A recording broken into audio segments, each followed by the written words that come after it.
তো ঠিক আছে বন্ধুরা, আশা করি আমার কথাগুলো বুঝতে পারছো। এর পরবর্তীতে মনোবিজ্ঞানের অনেক উন্মেষ এবং বিকাশ ঘটে। এর পরবর্তীতে অনেক অনেক বিজ্ঞানের সংজ্ঞা প্রদান করছে, আমি সংক্ষেপে বলছি। এর পরবর্তীতে মনোবিজ্ঞানী মর্গানের কিং সে ঘোষণা করে মনোবিজ্ঞান হচ্ছে মানুষ ও প্রাণীর আচরণের বিজ্ঞান।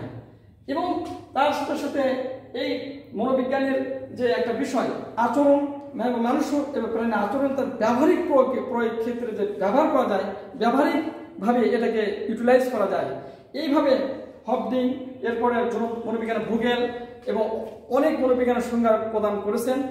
অবশেষে প্লাস 1984 সালে মনোবৈজ্ঞানিক ক্রাইডার, খুবই গুরুত্বপূর্ণ ক্রাইডার, মনোবিজ্ঞানিক ক্রাইডার এবং তার সহযোগী যারা ছিল, হ্যাঁ, মনোবিজ্ঞানিক ক্রাইডার group of science, group of বিজ্ঞানী, তারা 100 করে কাজ করছেন। এখানে বলার অপেক্ষা রাখে না, মনোবিজ্ঞানিক ক্রাইডার, গুথান্স, কেভানো, তাদের যে একটি গোষ্ঠী সংঘ আছে, তারা মনোবিজ্ঞানের একটা যুগান্তকারী সংজ্ঞা প্রদান করে। তারা বলে মনোবিজ্ঞান মনোবিজ্ঞান হচ্ছে মানুষ ও প্রাণীর আচরণের বিজ্ঞান এবং মানসিক প্রক্রিয়ার বিজ্ঞান। মানসিক প্রক্রিয়ার বিজ্ঞান। প্রথমে মনোবিজ্ঞানের আমাদের সংজ্ঞার অনেক উন্মেষ ঘটছে, বিকাশ ঘটছে।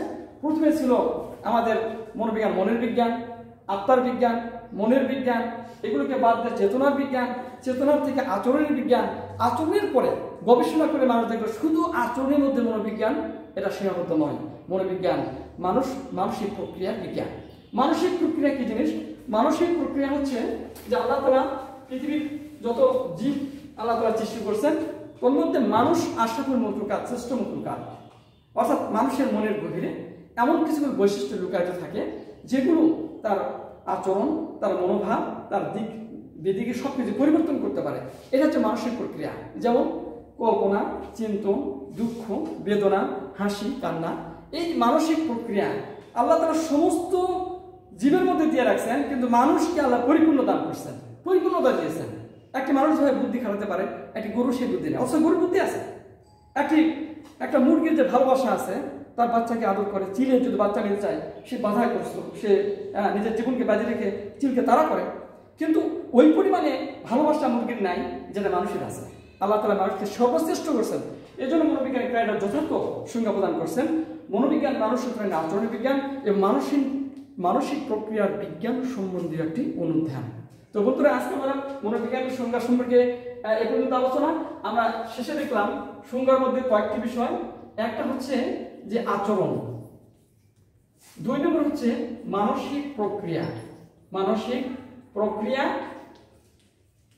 3 নম্বর হচ্ছে মানুষ ও প্রাণী,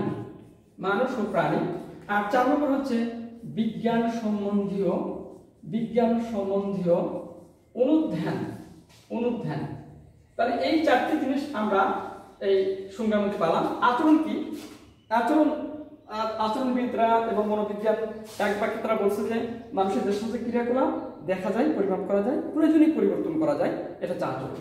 আর মানসিক প্রক্রিয়া মানুষের একটা অন্তর্গত বৈশিষ্ট্য, যেটা মানুষের আচরণ, তার ক্রিয়াকলাপকে প্রভাবিত করে। যেমন চিন্তন, শিক্ষণ, কৌতূহল, পেশনা, আবেগ, এগুলো হচ্ছে মানসিক প্রক্রিয়া। আর মানুষ এবং প্রাণী, আমরা জানি যে মানুষ প্রাণী কাকে বলে? যার জীবন আছে, যার অনুভূতি আছে, সেই প্রাণী। কিন্তু এখন মানুষ এবং প্রাণী একই জিনিস। প্রাণী আমরাও প্রাণী, কিন্তু মানুষ কেন আলাদা করা হলো? প্রাণী জীবন থাকলে প্রাণ হয়, জীবন থাকলে মানুষ একটা প্রাণী হতে পারে, কিন্তু মানুষের জীবন থাকলে মানুষ হয় না। শত চেষ্টাতে একটা মানুষ হতে হয়। এই জন্য মানুষকে বিজ্ঞানীরা আলাদা করে দেখছেন। একটা মানুষ হতে হলে শুধু জীবন থাকলে, শুধু কথা বলতে পারলে একটা মানুষ হয় না। এই জন্য মানবিক গুণাবলী বৈশিষ্ট্য লাগে। এই জন্য মানুষের প্রাণী একটা আলাদা করা হয়েছে। আর বিজ্ঞান সম্বন্ধীয় অনুধান অর্থাৎ সুব্যবস্থিত সুশৃঙ্খল পরিবেশে নিয়ন্ত্রিতভাবে একটি বিষয়কে গবেষণা করার যে বিভিন্ন ব্যবস্থা, সেটা হচ্ছে বিজ্ঞান সম্বন্ধীয় অনুধান। এইটা মনোবিজ্ঞানের সঙ্গে একটা প্রধান বিষয়বস্তু। আশা করি আজকে আমাদের আলোচনা এ পর্যন্ত সংজ্ঞা। এরপরে আমরা নেক্সট আলোচনাতে যাব। আমরা এবার আলোচনা করব মনোবিজ্ঞানের পরিধি। মনোবিজ্ঞানের পরিধিটা সংজ্ঞার সঙ্গে খুবই রিলেটেড, খুবই যুক্ত। এই পরিধি, স্কোপ অফ পরিধি, মনোবিজ্ঞানের পরিধি, এটা আমরা সাবজেক্ট ম্যাটার বলতে পারি। বিষয়বস্তু একটি কথা না বললেই নয় যে মনোবিজ্ঞানের যে মানসিক প্রক্রিয়া আচরণকে ত্বরান্বিত করে, আচরণ মানসিক প্রক্রিয়াকে ত্বরান্বিত করে। অর্থাৎ আচরণ সৃষ্টির জন্য মানসিক প্রক্রিয়া দায়ী, আবার মানসিক প্রক্রিয়া তৈরির জন্য আচরণ দায়ী। সহজভাবে বলি, যদি একটা বন্ধু আর এক বন্ধুকে একটা চাপড় মারে, তাহলে কি হবে? চাপড় মারার কারণে ওর মধ্যে একটা মানসিক সেন্টিমেন্ট গ্রো করবে, সে হচ্ছে রাগ। রাগ হবে, সে আরেকটা চাপড় মারা দেবে। তাহলে যে প্রথম চাপড় মারছে এটা হচ্ছে একটা আচরণ, আর এই আচরণের কারণেই ওই বন্ধুর মধ্যে রাগ সৃষ্টি হয়েছে, মানসিক প্রক্রিয়া, যেটা আবার আচরণ তৈরি করছে, আরেকটা চাপড় মারা দিচ্ছে। তাহলে দেখা যাচ্ছে যে আচরণ যেমন মানসিক প্রক্রিয়ার সৃষ্টি করে, মানসিক প্রক্রিয়া আবার আচরণের সৃষ্টি করে। সুতরাং মনোবিজ্ঞানের পরিধি বা পরিসর যেটা বিষয়বস্তু আচরণের মানসিক প্রক্রিয়ার মধ্যেই জড়িত। আমরা সংজ্ঞাতে দেখলাম যে মনোবিজ্ঞানের মূল ঘটনা হচ্ছে মানসিক প্রাণীর আচরণ এবং মানসিক প্রক্রিয়া। তো সুতরাং মনোবিজ্ঞানের বিষয়বস্তুকে আমরা বিশদভাবে বলতে গেলে অনেক বিষয় আছে, অনেকগুলো বিষয়ের মধ্যে ভাগ করা যায়। যেমন 1 নম্বর ব্যক্তিত্ব, এটা মনোবিজ্ঞানের বিষয়বস্তু। ব্যক্তিত্ব কি? ব্যক্তিত্ব হচ্ছে যে ব্যক্তির সামগ্রিক যে রূপ, মানসিক এবং শারীরিক যে রূপ, এটাই ব্যক্তিত্ব। অর্থাৎ একজন ব্যক্তি খাটো মোটা যা ওটাই ব্যক্তিত্ব। 2 নম্বর শিক্ষণ। শিক্ষণ কি? শিক্ষণ হচ্ছে যে মানুষ অতীত অভিজ্ঞতা এবং অনুশীলনের মাধ্যমে যেটা রপ্ত করে অভ্যাস আচরণ পরিবর্তন করে, সেটা শিক্ষণ, এটা মনোবিজ্ঞানের বিষয়বস্তু। এরপরে প্রেষণা। প্রেষণা কি? প্রেষণা একটি শক্তি, চালিকা শক্তি, যে চালিকা শক্তি বলে ব্যক্তি কাজে প্রবৃত্ত হয়, অর্থাৎ যে শক্তি ব্যক্তিকে কাজে প্রবৃত্ত করায় এবং ফল লাভ না হওয়া পর্যন্ত নিরলসভাবে কাজের মধ্যে লাগিয়ে রাখে, তা হচ্ছে এই প্রেষণা, এটা মনোবিজ্ঞানের বিষয়বস্তু। আবেগ। আবেগ কি?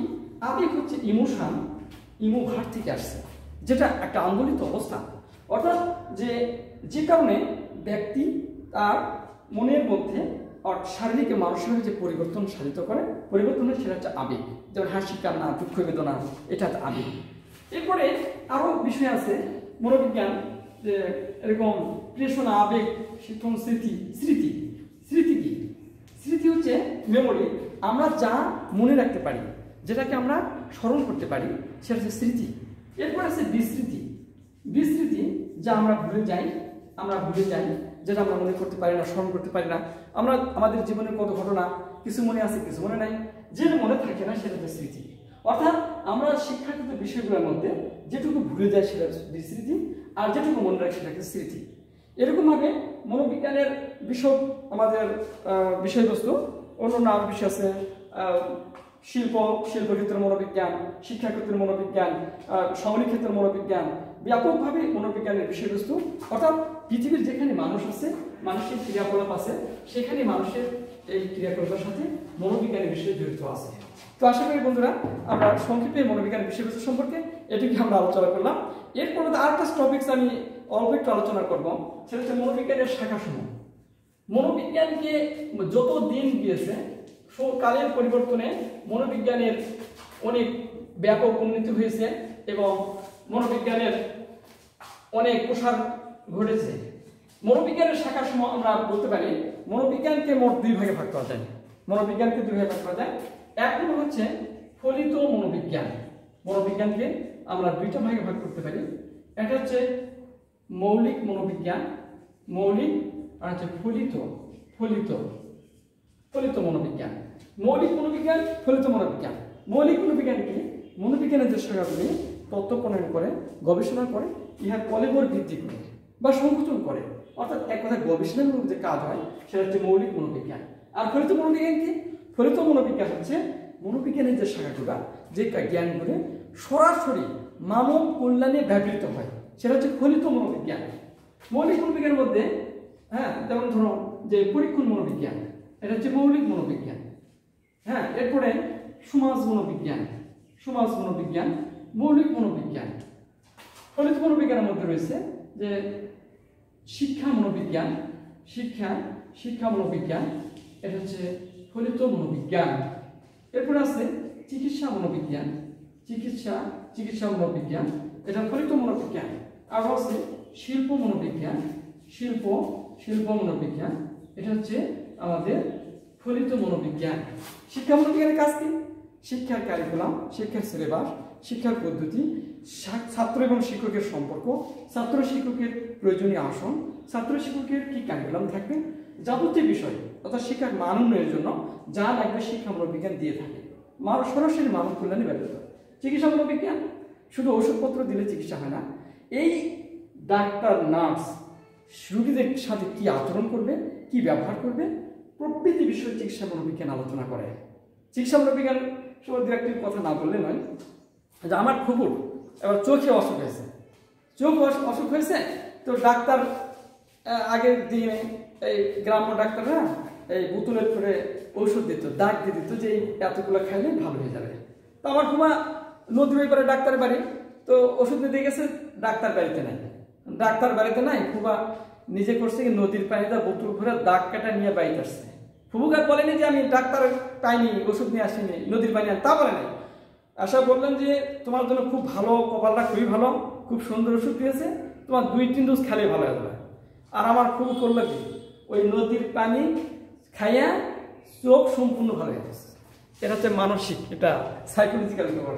চিকিৎসা যদি কেউ ডাক্তারকে পছন্দ না করে, সে যত বড় ডাক্তার হোক, ওই রোগের চিকিৎসা ওই রোগীর কোনোদিন হতে পারে না। প্রথমে বিশ্বাস করতে হবে এই ডাক্তার দ্বারা আমার অসুখ ভালো হবে, আর ডাক্তার রোগীকে এরকমভাবে সাপোর্ট দিবে যে আপনি তো তেমন কিছু হয়নি, ভালো হয়ে যাবে।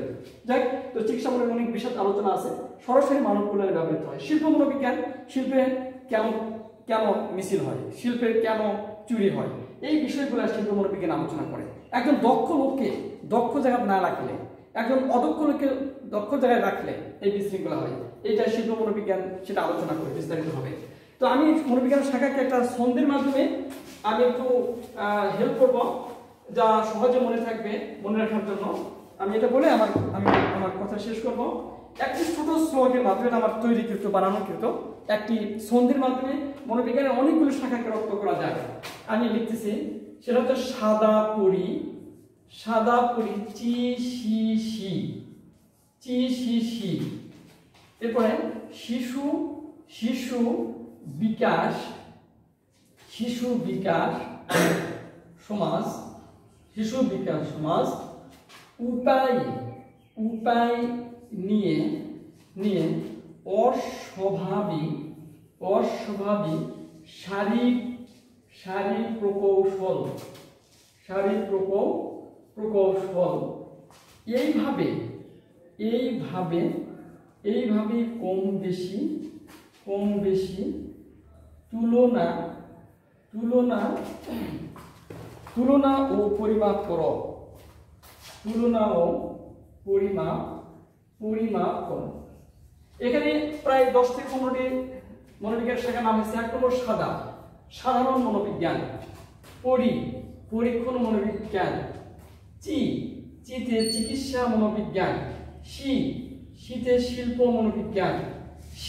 আবার শিক্ষা মনোবিজ্ঞান।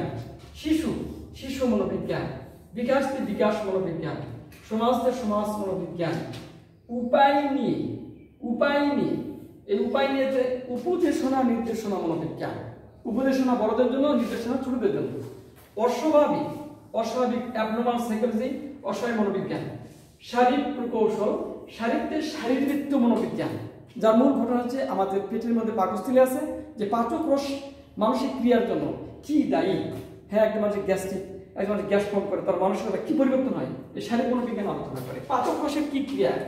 প্রকৌশল মনোবিজ্ঞান, এটা ইঞ্জিনিয়ারিং সাইকোলজি, একটা ইঞ্জিনের গঠন, একটা বাড়ির ডিজাইন কিভাবে মনোবিজ্ঞান সেটা আলোচনা করে। এইভাবে এভিয়েশন মনোবিজ্ঞান, এভিয়েশন মনোবিজ্ঞান নিশ্চয়ই যারা প্লেনে চড়ছে তাদের মানসিকতা কি হয়। একটা পাখি, এভিস মানে পাখি, পাখি যখন ডানা মেলে আকাশে, তার অবস্থান কি হয়, মানুষ যখন উঠতে শিখলো তার মনোভাব কি হয়, সে সম্বন্ধে আলোচনা করে। কম বেশি কম্পিউটার মনোবিজ্ঞান, তুলনামূলক মনোবিজ্ঞান, পরিমাপতে পরিসংখ্যান মনোবিজ্ঞান। তাহলে আমরা বলতে পারি 1 নম্বর সাধারণ মনোবিজ্ঞান, 2 নম্বর পরীক্ষণ মনোবিজ্ঞান, 3 নম্বর চিকিৎসা মনোবিজ্ঞান, 4 নম্বর শিল্প মনোবিজ্ঞান, 5 নম্বর শিক্ষা মনোবিজ্ঞান, 6 নম্বর শিশু মনোবিজ্ঞান, 7 নম্বর বিকাশ মনোবিজ্ঞান, 8 নম্বর সমাজ মনোবিজ্ঞান, 9 নম্বর উপদেশনা নির্দেশনা মনোবিজ্ঞান, 10 নম্বর অসহায় মনোবিজ্ঞান, শারীরবৃত্ত মনোবিজ্ঞান, 11 নম্বর শারীরবৃত্ত মনোবিজ্ঞান, 12 নম্বর প্রকৌশল মনোবিজ্ঞান। এইভাবে এভিয়েশন মনোবিজ্ঞান, 13 নম্বরে এভিয়েশন মনোবিজ্ঞান। কম বেশি কম্পিউটার, 14 নম্বর কম্পিউটার মনোবিজ্ঞান, 15 নম্বর তুলনামূলক মনোবিজ্ঞান, 16 নম্বর পরিসংখ্যান মনোবিজ্ঞান। এখানে 16টি শাখার নাম উল্লেখ করা হলো। পদ্ধতি যে গবেষণা চলতেছে, এবং 2050 সালে আমেরিকার একটা গবেষণা চলতেছে, আরো নতুন নতুন মনোবিজ্ঞানের আবির্ভাব কিংবা শাখার উন্মোচন হবে, নতুন নতুন গবেষণা হবে। তো আজকে শিক্ষার্থীরা তোমরা ভালো থাকো। আশা করি আমি যে ক্লাসটা আলোচনা করলাম তোমাদের অনেক কাজ দিবে। তোমরা মোটামুটি যারা ফার্স্ট ইয়ার আছো, বাজারে বেশ কয়েকটা বই আছে, তার মধ্যে সবগুলো বই ভালো। আমি বলবো যোগেন স্যারের উচ্চ মাধ্যমিক মনোবিজ্ঞান পরিচিতি একটা বই ফার্স্ট পার্ট, এছাড়া আমাদের মনোবিজ্ঞানের আবু বকর স্যারের বই, বেশ কয়েকটা বইগুলো বেশ খুব অ্যাফিলিয়েটেড, খুব সুন্দর বই।